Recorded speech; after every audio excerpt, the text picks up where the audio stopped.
Nikhil, I am from करेकी services. तो यार बहुत सारे बच्चों के यूपी आयुष काउंसलिंग का जब से रिजल्ट आया ना तब से बहुत ढेर सारे डाउट थे कि कौन कौन से सारे डॉक्यूमेंट ले जाने हैं, अपग्रेडेशन का क्या प्रोसेस रहेगा, हमको कब जाना है, कहाँ जाना है, किस तरह की डीडी बनेगी, कितने डॉक्यूमेंट्स को लेकर जाना है, सारी की सारी चीज़ों को मैं यहाँ पर रिजॉल्व करने वाला हूँ।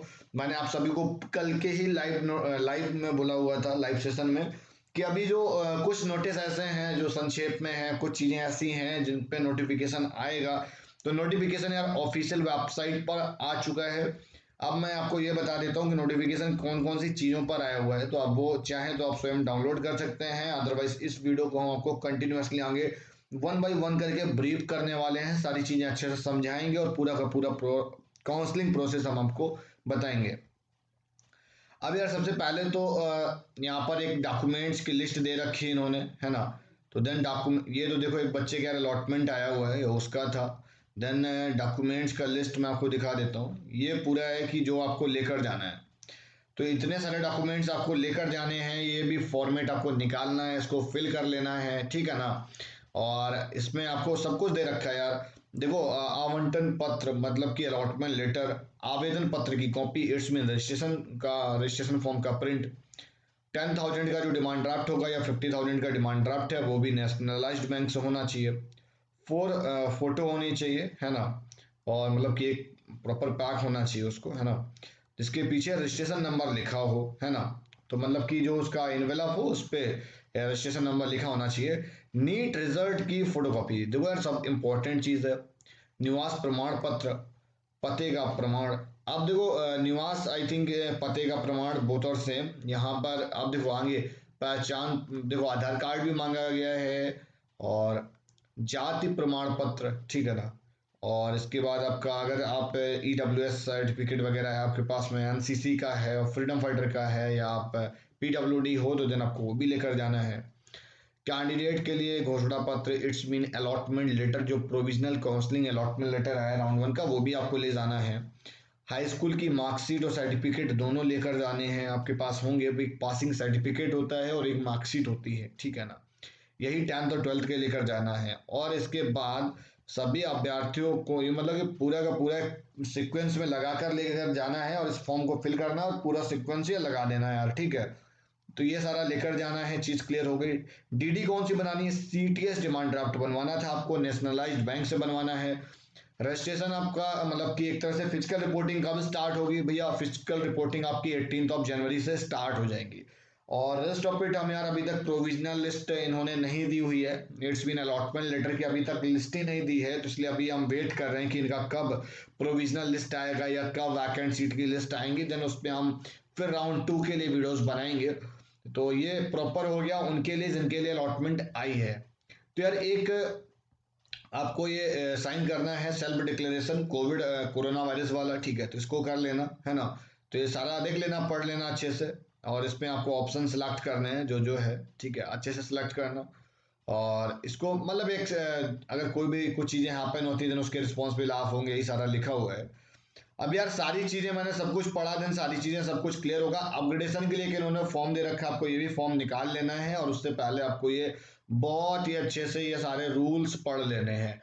जिसको जिसको अलॉटमेंट आ चुकी है यार तो कॉन्ग्रेचुलेसन सबको, और जिसकी अलॉटमेंट नहीं आई है, और एक अभी रिसेंट में एक अपडेट भी आया है नीट के रिगार्डिंग, या मतलब लो 10% कट ऑफ डाउन गई है, तो जितने भी लोग मतलब आ रहे हैं उस क्राइटेरिया में ना, वो नीट आयुष की काउंसलिंग में पार्टिसिपेट कर सकते हैं।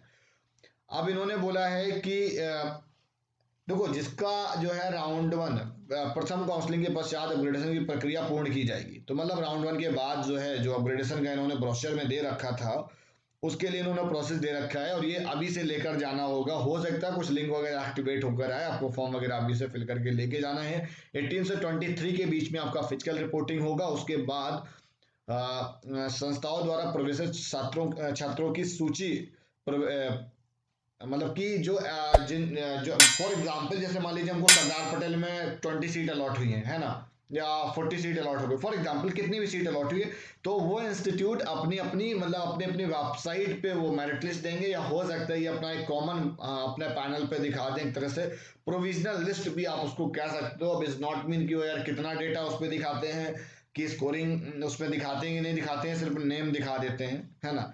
तो इस पर थोड़ा सा वेट करो। फिर उसके बाद जो है 27 को यार क्या है ना कि सीट अपग्रेडेशन की तिथि, मतलब कि सीट जो है आपको जो अलॉट हुआ है उसमें आप अपग्रेड करना चाहते हो तो उसका अपग्रेडेशन का प्रोसेस है। उसके बाद उनमें से जिन बच्चों को अपग्रेड हो जाती है ना, जो 6th पॉइंट है वो यही है, जिन उनमें से जिन बच्चों को अपग्रेड हो जाती है उनको 29 को जाना है, ठीक है ना। और एक इम्पॉर्टेंट चीज ये है कि ऑनलाइन पंजी, अब यार देखो यहाँ पर फिर से जो बच्चे एनरोल हो चुके हैं उनको ऑलरेडी हैं, जो उनको फिर से रजिस्ट्रेशन नहीं करना है उनको उसी के आगे कंटिन्यू करना है, ठीक है ना। तो ये चीज क्लियर हो गई होगी। अब यार यहाँ पर एक प्रॉब्लम ये आ रही है, बच्चों का कुछ डाउट ये है कि सर राउंड 1 में अगर हमको अलॉटमेंट मिल गई, अगर हम ये कॉलेज छोड़ दें, हम राउंड 2 में जा सकते हैं कि नहीं जा सकते हैं। तो यार अभी तक मुझे इसका जवाब तो कहीं पर किसी भी नोटिस या कभी भी इनकी यूजी ब्रोशर पे नहीं मिला हुआ है।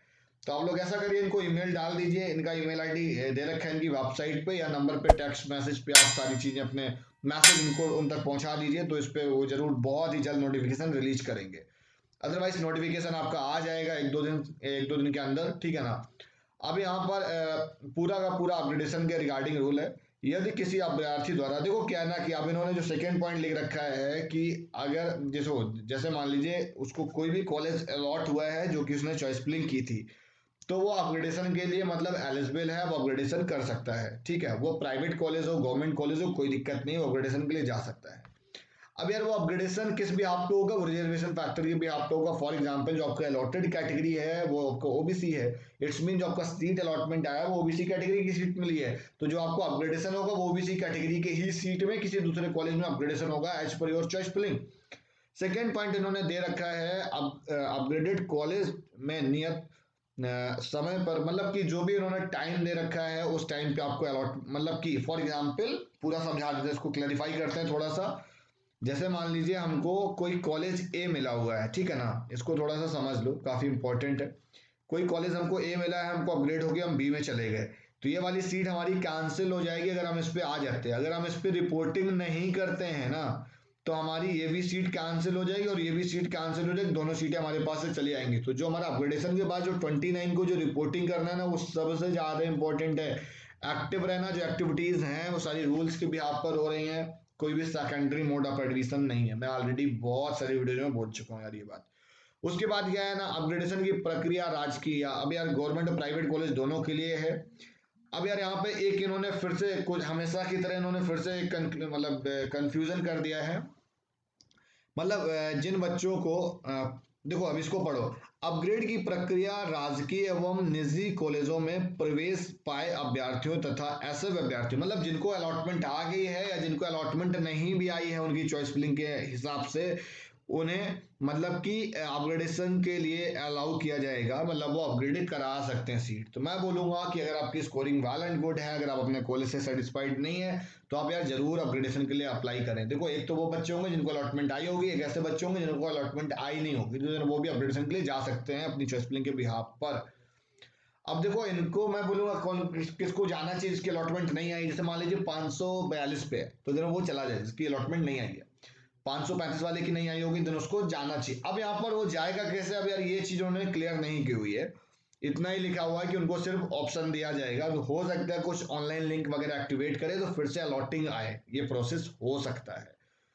यदि निजी कॉलेज से अब यहाँ पर दे रखा है कि अगर मतलब कि गवर्नमेंट कॉलेज से बच्चा कोई प्राइवेट कॉलेज से अगर कोई गवर्नमेंट कॉलेज में जाता है ना, तो 50,000 का डिमांड ड्राफ्ट जमा होगा, लेकिन उसका जो 40,000 अमाउंट होगा वो रिटर्न कर दिया जाएगा उसके अकाउंट में।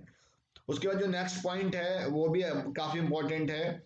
अब यार जो ये जैसे मान लीजिए आपको किसी भी प्राइवेट कॉलेज में आपको सीट मिली और देन फिर आपको किसी और कॉलेज में सीट मिल गई, ठीक है ना, अपग्रेड होके, तो अगर उस कॉलेज में आपने फीस वगैरह डिपॉजिट कर दी, तो आपको वहां पे जितना भी आपने फीस डिपॉजिट किया होगा वो कॉलेज जो अलॉटिंग कॉलेज होगा ना पहला वाला, उसको रिटर्न करना पड़ेगा, है ना। ये चीज उन्होंने दे रखी है। ये प्राइवेट कॉलेज के लिए वही अलर्ट होगा एक तरीके से। अपग्रेडेशन के लिए उन्हीं विद्यार्थी को अवसर दिया जाएगा जिनके द्वारा वेबसाइट पर उपलब्ध अपग्रेडेशन फॉर्म की घोषणा पत्र पर सत्यापन के। अब यार देखो, अब यहाँ पर देखो जिसका अलॉटमेंट नहीं आया ये उसको भी एलिजिबल कर रहे हैं, ठीक है ना। लेकिन अब उनके लिए तो कोई टाइम और शेड्यूलिंग नहीं आया है, हो सकता है ये 25 के 23 के बाद कोई इन्होंने कोई ऑप्शन निकालें, कि जो बच्चे अपग्रेडेशन के लिए जाना चाह रहे हैं तो अपना भाई फॉर्म वगैरह आके सबमिट कर दे। तो देखो जिनकी अलॉटिंग उनका तो टाइम और डिटेल, उनका वेन्यू भी सब कुछ दिया हुआ, उनका तो स्ट्रेट फॉरवर्ड है। और उसके बाद अपग्रेडेशन के लिए ना अपना ईमेल आईडी चेक करते रहे, है ना, अदरवाइज अपग्रेडेशन के लॉगिन पैनल पे आ जाएगा न्यूज का ऑप्शन, तो देन आपको उस पर चेक करते रहना है। तो ये सारे रूल्स थे अपग्रेडेशन को लेकर, ठीक है। ये एक एग्जांपल देकर समझाया गया कि सीट कैंसिल भी हो सकती है अपग्रेडेशन में। तो यार ये जितने भी फॉर्म यहाँ पर दे रखे हैं सब इंपॉर्टेंट थे, तो इसलिए मैंने सोचा इस पे एक वीडियो बना देता हूँ। तो आज का वीडियो यार यहीं तक, और इसी तरीके से आयुष यूजी काउंसलिंग के रिगार्डिंग अपडेट्स पाने के लिए हमारे चैनल को सब्सक्राइब करिए। वीडियो पसंद आई तो लाइक करिएगा। अगर आपको किसी भी स्टेट की काउंसलिंग के रिगार्डिंग कोई भी कंफ्यूजन है तो आप जरूर मुझे कमेंट करके बता सकते हैं। हम आपको मिलते हैं नेक्स्ट वीडियो में, तब तक के लिए बाय बाय। तो यार एक इम्पॉर्टेंट अलर्ट ये है at the end of this video कि यार जो भी प्रोसेस है ना एकदम अच्छे से सोच समझ के परख के करना है। अभी फ्री एग्जिट वाली बात इन्होंने कहीं पर नहीं लिखी है, सॉरी फॉर दैट। और बहुत ही जल्द इस पे नोटिफिकेशन आ जाएगा, देन इस पे भी हम वीडियो लेकर आएंगे। वैसे राउंड 1 में ऑलमोस्ट होता है फ्री एग्जिट, लेकिन ये कहीं ऑन पेपर नहीं है। मतलब प्रीवियस ईयर तो ऐसा रहा था कि अगर कोई बच्चा फर्स्ट राउंड में अगर सीट वैकेंट छोड़ देता है, होता क्या है नॉर्मली, अगर आपने सीट वैकेंट छोड़ दी तो वो सीट आपकी एज एन मतलब अनरिपोर्टिंग काउंट की जाती है और वो वैकेंट सीट काउंट की जाती है। अगर आपकी वैकेंट सीट पे किसी को अलॉटमेंट मिल जाती है तो देन कोई दिक्कत नहीं है, फिर आपका ना ही कोई लॉस होगा, ना आप इन काउंसलिंग पैनल को लॉस करिए, ना ही आपको कुछ ड्रॉबैक मिलेगा। तो चलो मिलते हैं नेक्स्ट वीडियो में, तब तक के लिए बाय बाय।